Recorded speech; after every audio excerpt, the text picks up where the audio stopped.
आज हम हैं भारतीय जनता पार्टी के कार्यालय में भादरा में, और आज यहाँ चूरू लोकसभा क्षेत्र के सांसद राहुल कुशवाहा जी आए हैं और वो ये बताने के लिए आए हैं, प्रेस कॉन्फ्रेंस की है। प्रेस कॉन्फ्रेंस में ये बताने के लिए आए हैं कि भारत के यशस्वी प्रधानमंत्री श्री नरेंद्र भाई मोदी के नेतृत्व में वैक्सीन के क्षेत्र में अभूतपूर्व रिकॉर्ड कायम करते हुए 100 करोड़ के लक्ष्य को प्राप्त करने पर हमारे प्रधानमंत्री का हार्दिक अभिनंदन। सभी फ्रंटलाइन वर्कर्स का बहुत बहुत आभार है, हम अभिनंदन करने जा रहे हैं। और जो राहुल जी कुशवाहा है वो पूरी बात बताएंगे कि वैक्सीन में क्या क्या हुआ, पूरे लोकसभा क्षेत्र में क्या हो रहा है। देखते रहिए राष्ट्रवादी संदेश। जय हिंद, जय भारत। सब्सक्राइब कीजिए राष्ट्रवादी संदेश।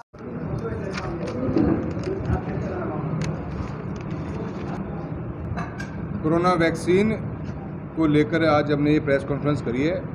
दुनिया भर में जिस तरह से इस महामारी ने अपने पैर फैलाए थे, पूरी दुनिया एक स्टैंड स्टिल की पोजीशन में आ गई थी, और ऐसे के अंदर जिस बीमारी का कोई इलाज नज़र नहीं आ रहा था, वैक्सीनेशन करना ही एकमात्र ऑप्शन नज़र आ रहा था। ऐसे के अंदर देश के प्रधानमंत्री हमारे सम्माननीय मोदी साहब ने एक फ्रंट पे आकर इस पूरे मैटर को देखते हुए और बहुत तरीके से सरकार ने पूरी मदद करी और भारतीय कंपनियों को प्रोत्साहन दिया कि आप वैक्सीनेशन का प्रोग्राम स्टार्ट कीजिए। बहुत कम समय, रिकॉर्ड टाइम के अंदर दुनिया भर के अलग अलग कंपनीज, देशों के अलग अलग कंपनीज ने इसके अंदर पहल करी, पर भारत के अंदर भी इसकी बहुत बेहतरीन पहल हुई। आज हम 100 करोड़ लोगों को फर्स्ट डोज ऑफ वैक्सीनेशन देने का टारगेट अचीव कर चुके हैं, जो पूरी दुनिया में हाईएस्ट है। इसके लिए हम बहुत बहुत तहे दिल से धन्यवाद देते हैं हमारे देश के प्रधानमंत्री मोदी जी का, और पूरी हमारे सभी उन साथियों का जिन्होंने ऐसे काल के अंदर हमारे जितने फ्रंटलाइन वर्कर्स थे, सभी नर्सेज, सभी कंपाउंडर्स, सभी पुलिस के सभी डॉक्टर्स, जो फ्रंटलाइन वर्कर्स जिनको डिफाइन किया गया, सभी की मेहनत से आज ये संभव हो पाया है। इसी के लिए हमने आज प्रेस कॉन्फ्रेंस बुलाई है। मेरे लोकसभा क्षेत्र चूरू के अंदर भी, चूरू में 12,84,000 लोगों को पहला डोज लग चुका है। मेरी चूरू तहसील लोकसभा क्षेत्र का नौर और भादरा है। करीब 4,80,000 लोगों को टारगेटेड था, जिसमें से 4,17,000 लोगों को पहला डोज कोविड वैक्सीनेशन का ड्राइव पूरी हो चुकी है। सेकेंड डोज के अंदर 1,84,000 नौर और भादरा में, जिसमें नौर के अंदर 88,758 लोगों को और भादरा में 94,896 लोगों को वैक्सीनेशन का सेकेंड डोज ही पूरा हो गया है।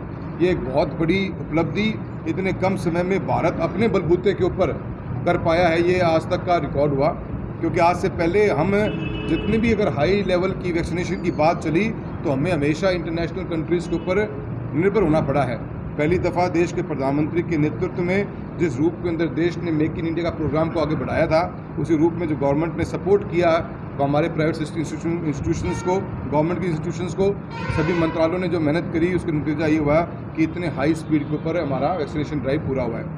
कोरोना काल के अंदर बहुत सा फंड्स भी यूज़ किया गया, स्टेट गवर्नमेंट ने भी किया, सेंट्रल गवर्नमेंट ने भी किया, और एक MP और MLAs ने भी अपने फंड्स को डाइवर्ट किया है।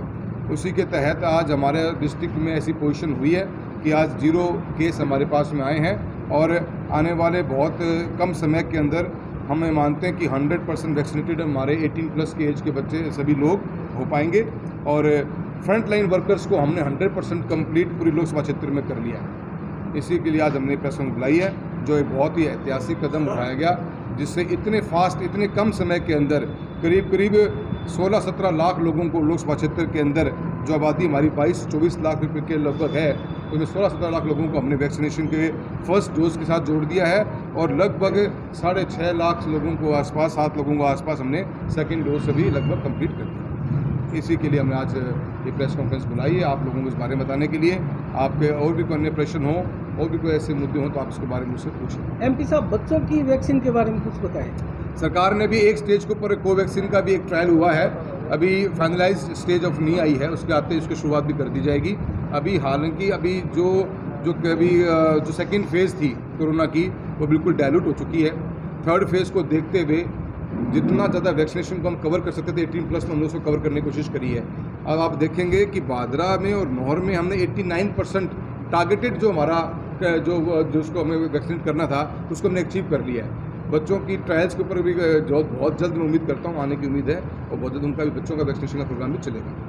भारत के और विश्व भर के जो विशेषज्ञ हैं उनकी राय थी कि जल्द ही तीसरी लहर भारत में आ सकती है, इसके ऊपर आपका क्या मानना है? देखिए जी, बहुत से लोगों के बहुत से अपने अपने वक्तव्य दिए हैं, बहुत से लोगों की रिसर्च है, पर अभी तक भारत टचवुड इसी से बचा हुआ है। और जब तक थर्ड लेयर चलेगी, क्योंकि देखिए बीमारी ऐसी थी जिसका कोई इलाज ही नहीं था। अपने को वो टाइम्स भी याद हैं जब अपने पास में बेसिक मेडिसिन की भी फैसिलिटी नहीं थी, समझ ही नहीं पा रहे थे क्या करें। ऑक्सीजन की कितनी भारी किल्लत थी, सारा का सारा फोकस लगाया गया। चूरू के अंदर 2 ऑक्सीजन के प्लांट्स हमने प्रधानमंत्री मोदी खुद ने दिए, और हिंदुस्तान पेट्रोलियम कॉर्पोरेशन की कंपनी के द्वारा एक हमने CSR फंड में सुजानगढ़ में लगवाया। कितने सिलेंडर्स, वेंटिलेटर्स और फैसिलिटी हमने ऑक्सीजन की दी, क्योंकि पूरी कंट्री का इतना बड़ा इंफ्रास्ट्रक्चर था ही नहीं हेल्थ का। पर इन बीते हुए 1 साल के अंदर बहुत ज़बरदस्त पैसा लगाया गया है, और ऐसे माहौल के अंदर जब कुछ इसकी बीमारी का कोई इलाज ही नहीं हो, तो वैक्सीनेशन ही एक ऐसा मार्फत जरिया था जिसको सपोर्ट करना ज़रूरी था। तो हम समझते थर्ड लेयर आएगी तो भारत बहुत हद तक तैयार हो चुका होगा। पिछले काफ़ी समय से कोरोना काल जब चल रहा था तो ऑक्सीजन की बहुत भारी किल्लत आई थी और बड़ी संख्या में मौतें हुई थी। तो आप बताएं, चूरू जिले में क्या कोई प्लांट लगाए हैं? देखिए, PM केयर फंड के थ्रू चूरू के अंदर 2 प्लांट लगे हैं, हनुमानगढ़ भी प्लांट लगे हैं। हनुमानगढ़ का हमारे देश के प्रधानमंत्री द्वारा नया मेडिकल कॉलेज की भी शिलान्यास किया गया है, और एक प्लांट हमने सुजानगढ़ में लगवाया कि सुजानगढ़ भी हमारा एक बड़ा शहर है। मेरी लोकसभा क्षेत्र में 2 ही शहर अमृत शहर हैं जिनकी 1 लाख प्लस की आबादी है, एक चूरू है और एक हमारा सुजानगढ़ है। तो सुजानगढ़ में भी हमने हिंदुस्तान पेट्रोलियम कॉर्पोरेशन के CSR फंड से वहाँ भी ऑक्सीजन प्लांट लगाया है। और ऑक्सीजन सिलेंडर्स, एक सांसद के रूप में, मैंने विधायक के रूप में, सबने ही हमने कोशिश करी है कि बेसिक ढांचा हमारा हेल्थ का मजबूत हो जाए। वेंटिलेटर्स, मशीन्स हैं, और भी व्यवस्थाएं अनेकों दी गई हैं। और हमारा एक जो अपने छोटे वाला ऑक्सीजन प्लांट दिया था, कंसंट्रेटर, उसका भी काफ़ी व्यवस्था कराएगी। तो आज की तारीख में हम ऑक्सीजन से परिपक्व हैं, मतलब हमारे को हमें उसमें डार्क जोन में आने की रिक्वायरमेंट नहीं है। ऐसी दोबारा से वेव आती है तो डिस्ट्रिक्ट और लोकसभा क्षेत्र मजबूती से अपने आप को संभालने की स्थिति में है। MP साहब, केंद्र सरकार और राज्य सरकारें बात करती है सोशल डिस्टेंस की, जबकि राजनीतिक रूप से जो राजनीतिक मीटिंगें होती है 10 से 15 हज़ार आदमी आते हैं, और जैसे 17 से 20 तक सालासर का मंदिर बंद था अपने चूरू जिले में, और बड़े बड़े मंदिर ये बंद है। तो ये दोहरा मापदंड किस लिए फिर? या तो राजनीति के ये मीटिंगें भी ना हो। देखिए, अभी आप देखेंगे जब से गाइडलाइंस नहीं आई है, गाइडलाइंस टाइम टू टाइम देखते बदलती रही हैं। अभी हमने पिछले 3-4 दिन पहले 100% ऑक्यूपेंसी एयर फ्लाइट्स की शुरू कर दी है। भीड़ को देखते हुए हर कोशिश कर रहा है कि आज हम कितना, पर धीरे धीरे हमारी लाइफ में मास्किंग की, अभी सब मास्क हट गए हैं, आपके भी, सबके, हम सबके मास्क हटे हुए हैं। तो कोशिश यही है कि बड़ा गैदरिंग ना हो। इस बार त्योहारों के ऊपर भी सरकारों ने भी कोशिश ये करी है कि भीड़ ज़्यादा ना हो, इसलिए मंदिर की भीड़ को देखते मंदिर के ऊपर 5-7 दिन तक रोका गया था कि आप मंदिर को ऑपरेट नहीं करेंगे, नहीं चलेगा। तो मैं समझता हूँ कि दोहरा मापदंड नहीं है, कोशिश यही है कि धीरे धीरे इस चीज़ को कितना लागू कर सकते हैं। पर कुछ प्रोग्राम चलते भी रहते हैं। सोशल डिस्टेंसिंग की वो जो परिभाषा अपन ने बनाई थी वो कहीं ना कहीं सही कह रहे हैं, पालना नहीं होती है, पर फिर भी हम पब्लिक एट लार्ज से उम्मीद करते हैं। अब आपसे मैं बात कर रहा हूँ तो मुझे मास्क हटाना ही पड़ेगा, अन्यथा मास्क जेब में लेके चल ही रहे हैं। तो हम भी कोशिश करते हैं, पर मैं उम्मीद करता हूँ कि जिस तरह से जैसे इसका डाउनफॉल हुआ है लेयर का भी, अब ये सेकंड फेज 0 लगभग हो चुका है, तो धीरे धीरे कुछ गवर्नमेंट की छूट भी दी है, ट्रैवलिंग भी छूट करी है। आज हमारी लोकल ट्रेन सब बंद पड़ी हैं, आप देखेंगे लोकल ट्रेन एका दुका चल रही हैं, पर बहुत जल्द उनको दिवाली के बाद में चलाने की पूरी उम्मीद हमने कराई है, क्योंकि अब वो माहौल ख़त्म सा हो गया है। एक पर्सन है कि ये जैसे कोरोना वाला मामला था, शहर में वही बुखार, वही खांसी, जुकाम, और ये एक डेंगू का भी प्रकोप है। अभी थोड़े दिन पहले एक आँखों का भी ऐसा आया था। उसके लिए भी केंद्र सरकार की तरफ से, राज्य सरकार क्या करती है उसे अलग हुआ, लेकिन आपका तो केंद्र देखिए, जो फ्लैगशिप प्रोग्राम जैसे आप जानते हो, हेल्थ एक स्टेट सब्जेक्ट है, पर भारत सरकार बड़ी विपदाओं के अंदर अपना खुद पर सपोर्ट सिस्टम देती है। कोरोना जैसी महामारी में देश के प्रधानमंत्री और देश का जो हमारा हेल्थ डिपार्टमेंट है उसने लीड लेकर काम किया है। पर अब हमारे क्षेत्र में डेंगू का बहुत बड़ा प्रकोप है, तो फॉगिंग, मेडिसिन और कैसे हमें मच्छरों के ब्रीडिंग ग्राउंड को ख़त्म कर सकें, उसमें म्यूनसिपैलिटी का और पंचायत का और स्टेट का ही ज़्यादा इन्वॉल्वमेंट है। पर कभी भी इस हमारे कलेक्टर महोदय से, CM से हमारी बात होती है, जहाँ पर भी कहीं लगे कि कोई लकूना है तो भारत सरकार का इन्वॉल्वमेंट हमेशा हम कराने को तैयार रहते हैं। MP साहब, नौर में कांग्रेस के विधायक है अमित चचान, उन्होंने डेंगू की जाँच फ्री की हुई है। भादरा में ऐसा नहीं देखा गया, ना चूरू में। आप MP साहब हैं, आपकी तरफ से क्या इस फ्री की घोषणा की है? देखिए, डेंगू की जांच का क्या आपने मुद्दा उठाया, मेरे सामने ऐसी बात अभी आई नहीं है। नहीं, जांच के लिए जाते 800, 700, 800 रुपये जांच के लिए जा रहे थे, वो अमित चचान ने फ्री करवा दिए। किसके थ्रू फ्री कराए हैं? नहीं, सरकारी अस्पताल के थ्रू। सरकारी अस्पताल में 800 रुपये लगते हैं। प्राइवेट प्राइवेट जांच। सरकारी की जांच में तो लग नहीं सकता। सरकारी में ऐसा लगता ही नहीं है। आपको या आपकी इन्फॉर्मेशन में कोई संतुष्ट नहीं हूँ। गवर्नमेंट ऑफ राजस्थान का जो हॉस्पिटल है उसमें तो जांच फ्री है। किसके थ्रू को खुद के पैसों से कोई कैंप लगाया है तो एक अलग बात है। अरे तो अन्यथा भारत सरकार का कोई हमारा इस्टेब्लिशमेंट जिले में है नहीं। लोग से जो हमारा एक मेडिकल कॉलेज है वो भी राजस्थान सरकार के एम्प्लॉय संभालते हैं। तो राजस्थान सरकार का जांच डेंगू की फ्री ऑफ कॉस्ट है। पैसा कौन ले रहा है उसके बारे में बताएं। नहीं सर, डेंगू के तो सारे अस्पतालों में जाते हैं ना पेशेंट। सब प्राइवेट हॉस्पिटल के अंदर कोई प्रावधान नहीं है फ्री कराने का। जी जी। गवर्नमेंट का हॉस्पिटल है तो फ्री है। प्राइवेट में कोई एमएलए अगर अपनी जेब से दे रहे हैं तो बहुत अच्छा उनका विचार है, वो एक अलग बात है। मैं इसके साथ साथ सरकारी हॉस्पिटल में लगभग के जांच और आयुष्मान भारत आयुष्मान भारत का भी पेनिट्रेशन बहुत स्ट्रांग हुआ है। 5 लाख रुपए तक की बीमा है हमारे देश के अनेक हमारे ज़िले के अंदर भी, उसके राजस्थान में उसकी स्टेट लेट एंट्री हुई है।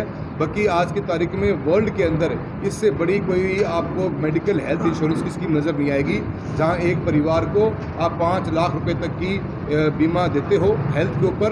उसके अंदर आपका कार्ड बन जाता है आपका। और अभी जो डिजिटाइजेशन देश के प्रधानमंत्री महोदय ने किया है, जो डेटा शेयरिंग की बात चलेगी, अगर आज एक डॉक्टर के पास में मैं जयपुर में जाकर दिखा रहा हूँ, अगर वहाँ मेरा जब रिकॉर्ड चढ़ जाएगा तो वही मैं दवाई अगर भादरा में के लेता हूँ तो उस डॉक्टर को मेरे पूरे हिस्ट्री का पता लग जाएगा।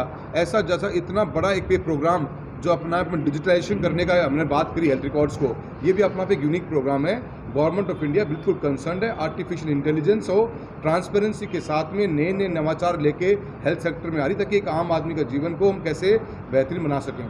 हेल्थ के इश्यूज़ के अंदर अगर आज बीमा जो राजस्थान में पहले लॉन्च हो जाती तो दिक्कत ही नहीं आती। 5 लाख की बीमा छोटी बात बीमा मानते हैं, किसी भी देश के अंदर नहीं मिलेगी आपको। और इतना बड़ा एक सेक्टर 80 करोड़ लोगों को हमें 5 लाख बीमा देने का काम सोचा हुआ है, तो मैं समझता हूँ वो अपने आप में सफिशिएंट है। सर, क्योंकि ये प्रेस कॉन्फ्रेंस 100 करोड़ वैक्सीनेशन हुआ उसके उपलक्ष्य में है, तो जो प्रथम 10 करोड़ वैक्सीन लगी थी वो 45 दिन लगे थे और 80 से 90 करोड़ तक पहुंचने में मात्र 11 दिन लगे थे। लेकिन 90 से 100 करोड़ पहुंचने में 2 अक्टूबर को 90 करोड़ हुए थे और आज 21 अक्टूबर को हुए, तो इसमें दिन ज़्यादा लगे हैं। तो इसका रीज़न सर? देखिए, वैक्सीनेशन के प्रोडक्शन के ऊपर डिपेंड करता है। आप देखें अपने सेकेंड डोज अपने को एक पहला मकसद ये था कि एक लार्जर पॉपुलेशन को हम फर्स्ट डोज से कवर कर सकें, क्योंकि इम्यूनिटी बनने में भी टाइम लगता है। आज प्रोडक्शन बढ़ता है, उस हिसाब से आपके सेकंड डोज का भी पार बढ़ने लग गया, कभी ज़्यादा कभी कम है। ये तो एक प्रोडक्शन लाइन का फ़र्क है, उससे कोई गवर्नमेंट का कोई संबंध नहीं है। तो आगे जो टारगेट्स है, जैसे अब 200 करोड़ का देखिए क्या है कि अभी एक स्टार्टिंग के बाद देखेंगे, एक व्हील जो आती है हमारी वैक्सीन की, उसमें हम 10 डोज ले सकते हैं। अगर आपके पास में 10 पेशेंट ही नहीं होंगे, राजस्थान में highest number of wastage Churu के अंदर हुई। अगर पूरे इंडिया की आप बात करें, कितना वैक्सीनेशन का प्रोग्राम मिसयूज़ हुआ या वेस्ट हुआ। एक जब व्हील निकालते हैं हम, जिसके अंदर हमें वैक्सीनेशन करना है, हम एक बार में एक व्हील में 10 लोगों को वैक्सीनेट कर सकते हैं। केरला ने 11 का रिकॉर्ड बनाया, पर राजस्थान के अंदर चूरू में और बाकी डिस्ट्रिक्ट्स में भयंकर लॉस हुआ, क्योंकि हमारे पास 10 पेशेंट थे ही नहीं। वो अनप्लान्ड स्टेज था हमारे लेवल के ऊपर, हमारे डिस्ट्रिक्ट के अंदर। उसका बहुत बड़ा नुकसान उठाना पड़ा। अगर वो वैक्सीनेशन वेस्टेड नहीं होती तो शायद ये आंकड़ा बहुत पहले हमारा पूरा हो चुका होता। अगर हमारे पास 10 आदमी नहीं है, हमें वैक्सीनेशन स्टार्ट ही नहीं करनी चाहिए। हमने कलेक्टर महोदय से मीटिंग करके ये बात करी कि चूरू का आंकड़ा हाईएस्ट निकल के आया है, हनुमानगढ़ का वही आंकड़ा था जहाँ पे वैक्सीनेशन वेस्ट बहुत हुई। वैक्सीन को वेस्ट किया गया, क्योंकि आपके पास में आदमी 4 बैठे हैं, आपने व्हील खो के बैठ गया, वो 6 वेस्ट ही गई, वेस्ट जाएगी। तो वो एक बहुत बड़ा इशू रहा है। मैं इसके बाद मैं इतना आपको कहना चाहता हूँ कि देखिए, एक बहुत बड़ा प्रोग्राम को प्रधानमंत्री ने फ्रंट पे लेकर लीड किया है। इसी से इतना पॉसिबल हो पाया कि इतनी बड़ी पॉपुलेशन को हम आज 100 करोड़ के ऊपर टच कर गए हैं। और जिले का लोकसभा क्षेत्र का हम 80 to 90% जो हमारा टारगेट वैक्सीनेशन करना प्रोग्राम था, वो हमने अचीव कर लिया है। हाँ, जाहिर है सर, पहले बूथों के ऊपर लाइन लगती थी जैसे कोविड सेंटर थे या वैक्सीनेशन के, और अब जो है लाइनें नहीं लगती है। तो आने वाले समय में संभवतः घर घर जाकर वैक्सीन लगाने की नौबत आएगी। बिल्कुल। मेरे को लगता नहीं जी, मेरे को लगता है कि अब हम बहुत ज़्यादा कंफर्टेबल जोन में हैं। बहुत जल्द आप देखेंगे काफ़ी महीने भर में ही हमारा सेकंड डोज का टारगेट भी लगभग हम उसको 50% से ऊपर क्रॉस करने की कोशिश करेंगे। अभी हम 32% के ऊपर खड़े हैं। इसी महीने में हम उम्मीद करते हैं कि इसको अचीव कर लें, ताकि पब्लिक एट लार्ज में इम्यून सिस्टम क्रिएट हो जाए ऐसा कि वैक्सीनेशन का फ़ायदा मिले। जैसा कि 100 करोड़ का आंकड़ा 9 महीने में पूरा हुआ है, तो अगला 200 करोड़ का आंकड़ा आप क्या मान के चलते हैं, 1 साल में पूरा हो जाएगा? ये भारत की आबादी 135 करोड़ है, और जो हमारा टारगेटेड ग्रुप है वो अलग है, एज अलग है उसकी। नहीं, ये तो अभी प्रथम डोज का हुआ है ना। प्रथम डोज का 100 हो गया है हाँ। हमारे, और हमारा उसका 35% हमारा जी सेकंड डोज भी कंप्लीट हो चुकी है।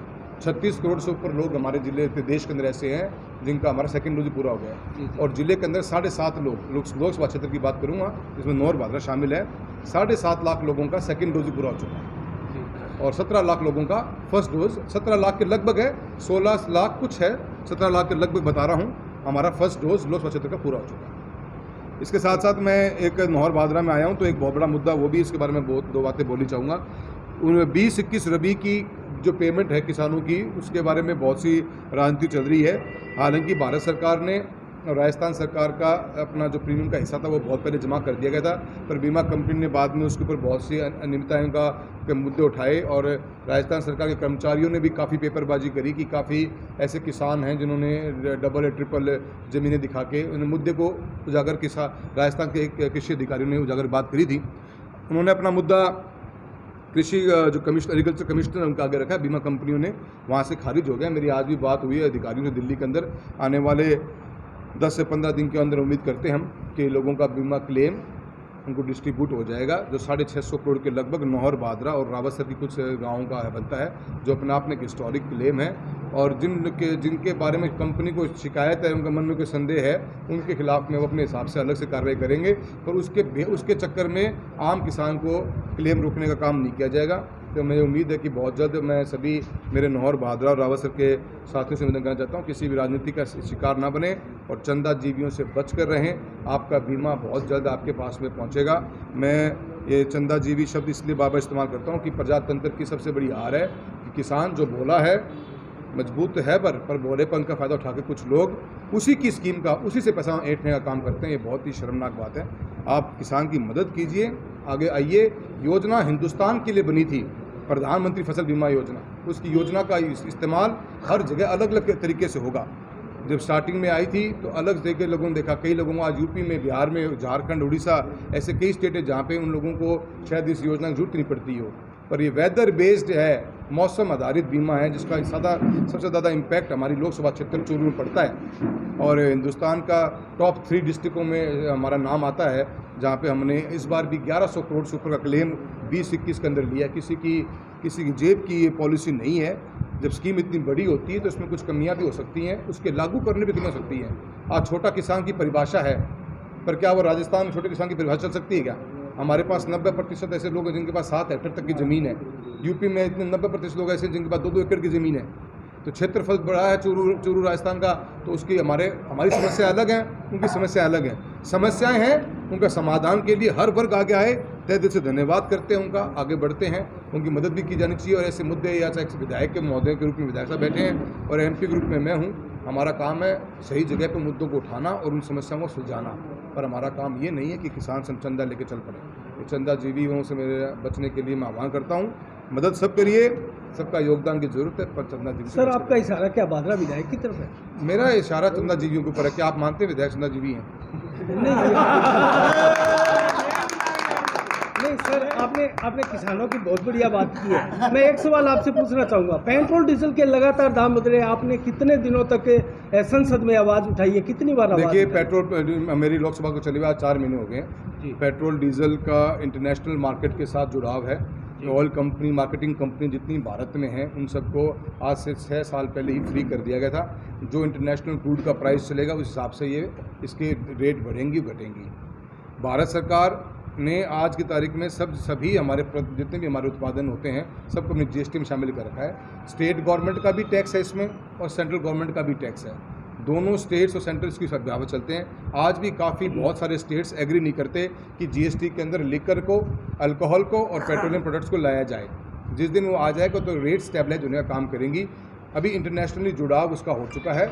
ये बहुत बड़ा एक चिंता का विषय है। जिस तेजी से तेल के भाव बढ़ रहे हैं, एक आम आदमी की जेब पे बहुत बड़ी इसकी मार पड़ती है। मैं खुद इस बात को सहमत हूँ, मानता भी हूँ, पर इसका हल जीएसटी काउंसिल में निकल सकता है कि जीएसटी में शामिल किया जाए।